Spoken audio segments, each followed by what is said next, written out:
¿qué tal? ¿Qué tal estáis todos? Bienvenidos a un nuevo capítulo de mi canal, espero que estéis todos muy bien.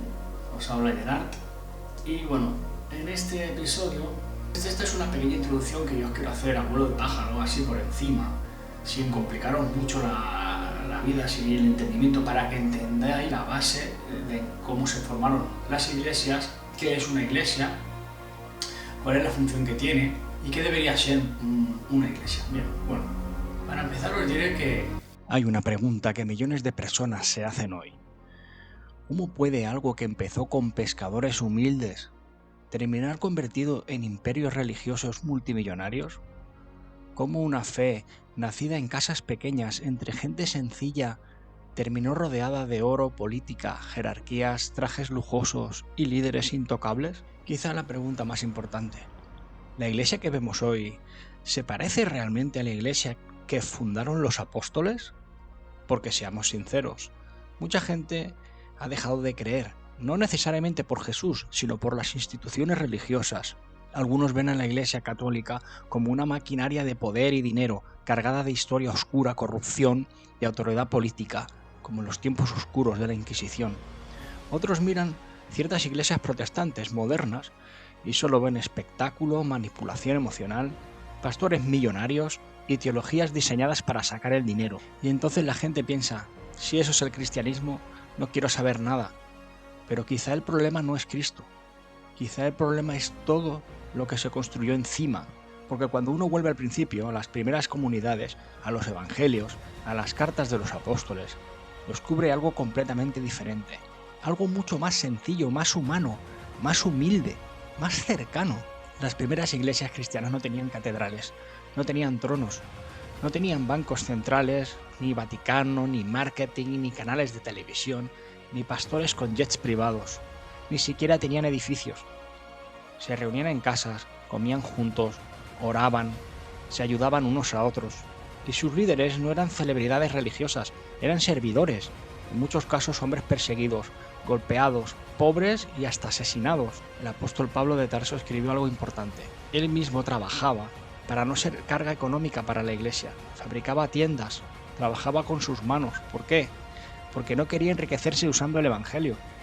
Aunque la Biblia dice que es totalmente correcto vivir del evangelio. Como aquí, por ejemplo, tenemos la primera carta a los Corintios 9, del 13 al 14, que dice: ¿No sabéis que los que trabajan en las cosas sagradas comen del templo? Así también ordenó el Señor a los que anuncian el Evangelio que vivan del Evangelio. Una cosa es tener un salario, poder vivir del Evangelio cuando se puede, porque hay iglesias que no tienen suficiente y el pastor o el que tiene un ministerio en esa iglesia no puede cobrar dinero y tiene que trabajar por sus propios medios. Lo que no está permitido de ninguna de las maneras es que ese ministerio se convierta en un negocio lucrativo donde el pastor sea multimillonario. Es una época donde hoy algunos convierten la fe en un negocio. Ese es el problema fuerte, ese es un gran problema. Pablo decía, el amor al dinero es raíz de todos los males. No dijo que el dinero fuera malo, dijo el amor al dinero. Y cuando uno mira parte del cristianismo moderno, cuesta no preguntarse si eso se olvidó hace mucho tiempo. Y el problema no es solo católico. Aquí hay que ser honestos. No se trata simplemente de atacar a la Iglesia católica, porque muchos protestantes hicieron exactamente lo mismo que criticaban. Cambió el escenario, pero no el corazón. Hay iglesias donde el pastor vive como un empresario multimillonario, mientras miembros de la congregación apenas llegan a fin de mes.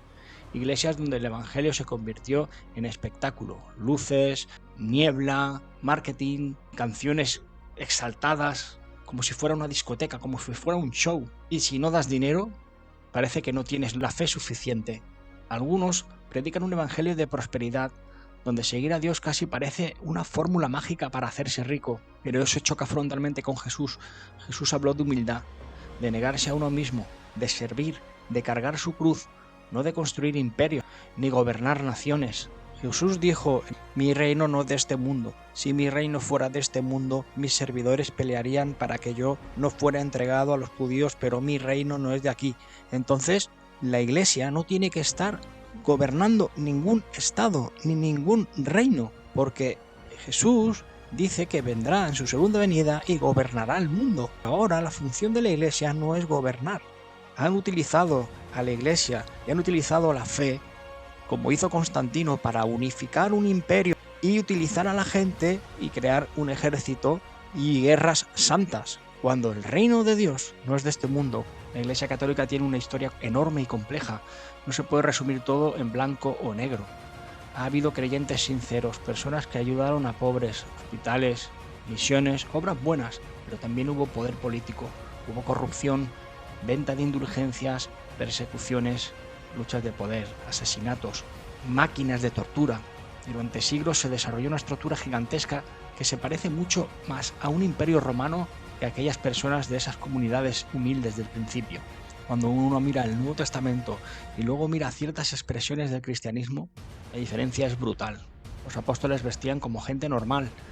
Hoy hay unos líderes religiosos que parecen sacerdotes imperiales. Jesús lavó los pies. Hoy algunos parece que quisieran que les besaran los pies. Y eso está mal. Porque la gente que no cree nota que todo eso no es verdadero.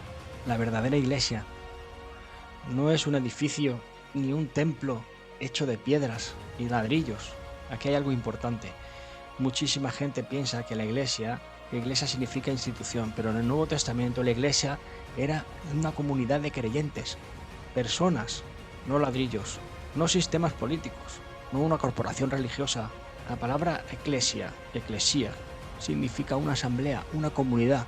Por eso técnicamente una iglesia puede existir en una casa pequeña, en un garaje, en una mesa con 5 personas leyendo las escrituras honestamente, sin humo, sin tronos, sin espectáculo, haciendo alabanzas, haciendo cánticos sencillos. Y eso cambia todo, porque significa que el cristianismo verdadero no depende de una megaestructura religiosa, depende de personas siguiendo realmente las enseñanzas de Cristo. El cristianismo se contaminó con poder. Algo cambió especialmente después de que Constantino, el emperador romano, aceptara al cristianismo como religión del imperio. La fe perseguida pasó poco a poco a mezclarse con el poder imperial. Y cuando una religión se mezcla con el poder político, normalmente se corrompe. La estructura empezó a hacerse cada vez más jerárquica, más institucional, más poderosa, más rica. Y con los siglos se añadieron tradiciones, doctrinas, sistemas que muchos cristianos creen que no estaban presentes originalmente en los tiempos apostólicos. Y eso es cierto. Entonces, ¿hay esperanza? Sí, y mucha. Porque aunque haya corrupción religiosa, eso no destruye automáticamente el mensaje original. Y esto es importante. No todo está podrido. Todavía existen iglesias pequeñas, locales, humildes y sinceras. Comunidades locales donde la gente realmente se ayuda, donde el pastor trabaja, donde no se predica para enriquecerse, donde las escrituras se estudian seriamente, donde Cristo sigue siendo el centro y no el ego. Y esas iglesias muchas veces ni salen en televisión, no tienen marketing, no tienen fama, pero conservan algo muy valioso: la sencillez, la autenticidad, la humildad. Siempre Dios se guarda un pequeño remanente de gente fiel, que no está dispuesta a doblar la rodilla ante las tentaciones del poder, la riqueza y la dominación y la explotación hacia otras personas. Por eso es más importante que nunca, y más en los tiempos de hoy, volver al fundamento.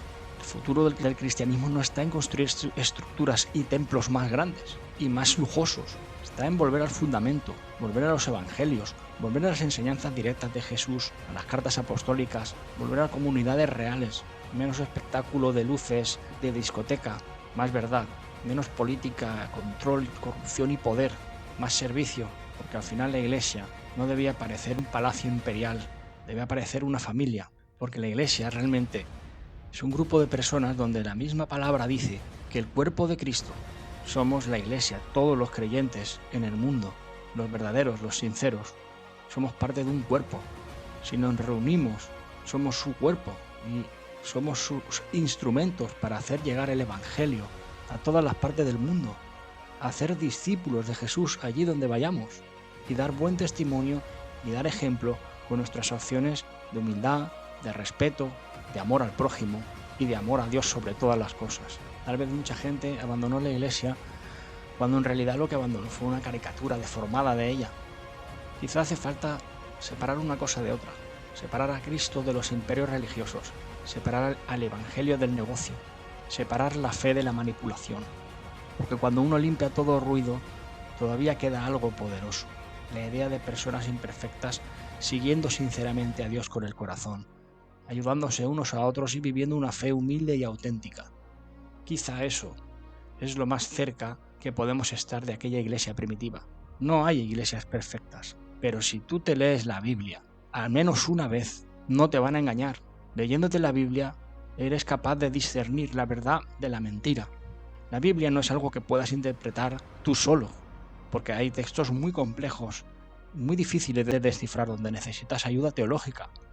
Pero en los textos más básicos, más sencillos, en lo que debes hacer, en lo que debe hacer la iglesia, la misión de los creyentes, eso lo entiende hasta un niño.